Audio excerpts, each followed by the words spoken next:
mwaka wa pili mtume yuko Madina, ndio inaekwa Ramadhani, inafaradishwa Ramadhani. وصام النبي صلى الله عليه وسلم في حياته 9 رمضانات وهذا بالإجماع. Mtume sallallahu alayhi wasallam katika uhai wake alifunga Ramadhani 9. Ramadhani 9. Kwa sababu Madina amefika pale mwaka wa pili ya faradhisha. Mwaka wa 11 wa hijra mtume anafariki. Sasa 11 kwa 2 zinabaki 9. Ramadhani 9 ndio mtume sallallahu alaihi wasallam alifunga.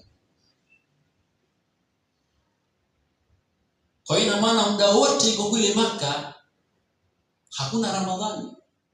Subhanallah. Na utaona kuna umuhimu sana wa mtu kugura Sheikh. Unaona mtu aligora akaenda kapata nini kweli? Na wewe ukoona mambo hayaendi mahali fulani unatoka. Labda kule kuna khair